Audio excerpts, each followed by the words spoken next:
আরেকটি নাম হচ্ছে শ্রুতি। শ্রুতি মানে এই জ্ঞান কেবল শ্রবণ করার মাধ্যমে গ্রহণ করতে হয়। বেদে নির্দেশ দেওয়া হয়েছে যে অপ্রাকৃত জ্ঞান হৃদয়ঙ্গম করতে হলে আমাদের তত্ত্বজ্ঞানী আচার্যের কাছ থেকে তা শ্রবণ করতে হবে। অপ্রাকৃত জ্ঞান হচ্ছে এই ব্রহ্মাণ্ডের অতীত। এই ব্রহ্মাণ্ডের মধ্যে রয়েছে জড় জাগতিক জ্ঞান এবং এই ব্রহ্মাণ্ডের অতীত হচ্ছে অপ্রাকৃত জ্ঞান। আমরা এই ব্রহ্মাণ্ডের শেষ সীমাতে যেতে পারি না, তাহলে আমরা অপ্রাকৃত জগতে যাব কি করে? তাই পূর্ণ জ্ঞান লাভ করা অসম্ভব। চিন্ময় জগৎ রয়েছে, এই ব্যক্ত এবং অব্যক্ত প্রকৃতির অতীত আর একটি প্রকৃতি রয়েছে। কিন্তু আমরা কিভাবে জানবো যে আরেকটি জগৎ রয়েছে যেখানকার গ্রহগুলি এবং সেখানকার অধিবাসীরা নিত্য? এইসব জ্ঞান সেখানে রয়েছে, কিন্তু সেই সম্বন্ধে আমরা পরীক্ষা নিরীক্ষা করব কি করে? সেটি সম্ভব নয়। তাই বেদের শরণাগত হতে হবে। তাকে বলা হয় বৈদিক জ্ঞান। আমাদের কৃষ্ণ ভাবনামৃত আন্দোলনে আমরা জ্ঞান লাভ করি সবচাইতে নির্ভরযোগ্য সূত্র শ্রীকৃষ্ণের কাছে থাকে। সব শ্রেণীর মানুষই শ্রীকৃষ্ণকে সবচাইতে নির্ভরযোগ্য সূত্র বলে মনে করে। আমি সর্বপ্রথমে দুই শ্রেণীর পরমার্থবাদীদের কথা বলছি। একটি শ্রেণীর পরমার্থবাদীদের বলা হয় নির্বিশেষবাদী বা মায়াবাদী। সাধারণত তাদের শঙ্করাচার্যের অনুগামী বৈদান্তিক বলা হয়। আর অপর শ্রেণীর পরমার্থবাদীদের বলা হয় বৈষ্ণব, যেমন রামানুজাচার্য, মাধবাচার্য, বিষ্ণুস্বামী ইত্যাদি। শঙ্কর সম্প্রদায় ও বৈষ্ণব সম্প্রদায় উভয়ই শ্রীকৃষ্ণকে পরমেশ্বর ভগবান বলে মেনে নিয়েছে। আপাতত দৃষ্টিতে শঙ্করাচার্য ছিলেন নির্বিশেষবাদী, যিনি নির্বিশেষ ব্রহ্ম প্রচার করে গেছেন, কিন্তু প্রকৃতপক্ষে তিনি ছিলেন প্রচ্ছন্ন বিশেষবাদী। ভগবদ গীতায় তার ভাষ্যে তিনি লিখেছেন, পরমেশ্বর ভগবান নারায়ণ মহাজাগতিক প্রকাশের অতীত এবং তার পুনরায় তিনি দৃঢ়ভাবে প্রতিপন্ন করেছেন। সেই পরমেশ্বর ভগবান নারায়ণ হচ্ছেন কৃষ্ণ। হরে কৃষ্ণ।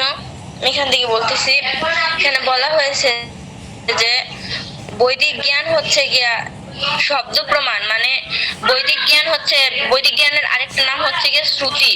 মানে এটা হচ্ছে শব্দ থেকে মানে শব্দ, অনেকগুলো শব্দের প্রমাণ, মানে কথার প্রমাণ এমন বুঝাইছে।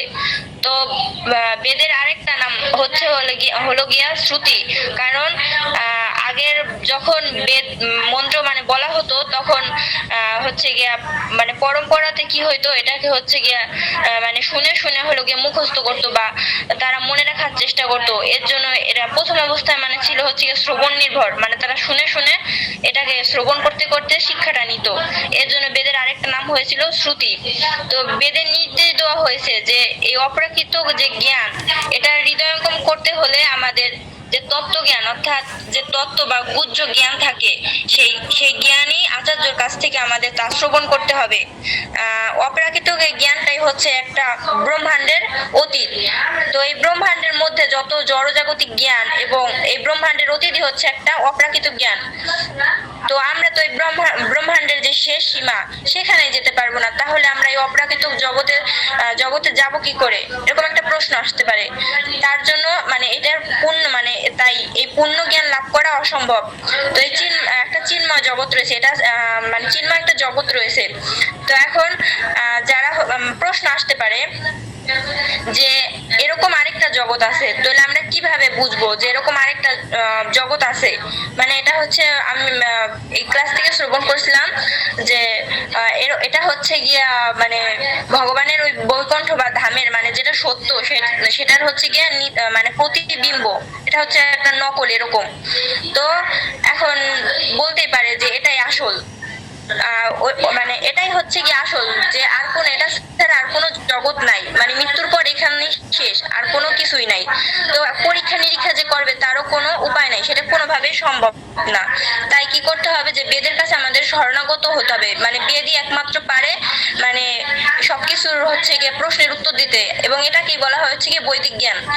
তো আমাদের এই যে কৃষ্ণ ভাবনায় মিত্র আন্দোলন অর্থাৎ ইসকন, তো আমরা সেখান থেকে জ্ঞান লাভ করি যে আমাদের সবচাইতে হচ্ছে নির্ভরযোগ্য সূত্র হচ্ছে শ্রীকৃষ্ণের কাছে থাকে।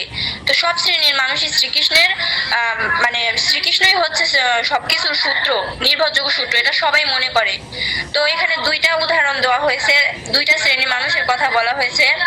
একটা হচ্ছে মায়াবাদী, আরেকটা হলো গিয়া পারমার্থিক, মানে যারা হচ্ছে গিয়ে কৃষ্ণ ভাবনায় থাকে। তো মায়াবাদীরা কি করে, তারা কিছুই বিশ্বাস করতে যায় না। তো সাধারণত হচ্ছে গিয়া এই যেখানে বলা হয়েছে যে অপর শ্রেণীর অর্থাৎ শঙ্করাচার্য হচ্ছে গিয়া শঙ্করাচার্যের অনুগামী হচ্ছে বৈদান্তিককে বলা হয়, মানে সাধারণত শঙ্করাচার্য যে মানে সম্প্রদায়, তো তাকে বলা হয় বৈদান্তিক বলা হয়। কিন্তু অপর শ্রেণী যারা আছে অর্থাৎ পারমার্থীবাদী, তাদেরকে বৈষ্ণব বলা হয়। তো এখানে যেমন রামানুচার্য, মাধবাচার্য ও বিষ্ণুগামী এই কথা বলে সম্প্রদায়ের কথা বলেছে, তারা শঙ্কর সম্প্রদায় ও বৈষ্ণব সম্প্রদায় দুইটা সম্প্রদায় শ্রীকৃষ্ণকে পরমেশ্বর ভগবান বলে মেনে নিয়েছে।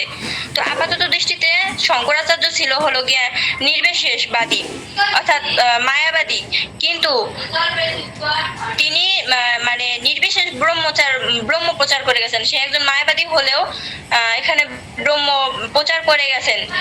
তো প্রকৃতপক্ষে তিনি ছিলেন একজন প্রচ্ছন্ন সবিশেষবাদী, মানে এখানে উল্লেখ করা হয়েছে যে সে একজন নির্বিশেষবাদী ছিল, কিন্তু তাও তিনি ব্রহ্ম প্রচার করে গেছেন। তো ভগবত গীতা থেকে আমরা তার ভাষ্য থেকে তিনি লিখেছেন যে পরমেশ্বর ভগবান নারায়ণ হচ্ছে মহাজাগতিক প্রকাশের অতীত, এবং তারপর হচ্ছে গিয়ে যে পুনরায় মানে ভগবান পুনরায় দৃঢ়ভাবে হচ্ছে গিয়ে প্রতিপন্ন করেছেন ভগবান। সেই পরমেশ্বর ভগবান নারায়ণ হচ্ছেন শ্রীকৃষ্ণ, অর্থাৎ পরমেশ্বর ভগবান যে নারায়ণ সেই হচ্ছেন ভগবান শ্রীকৃষ্ণ। হরে কৃষ্ণ। প্রভু ভুল ত্রুটি হলে ক্ষমা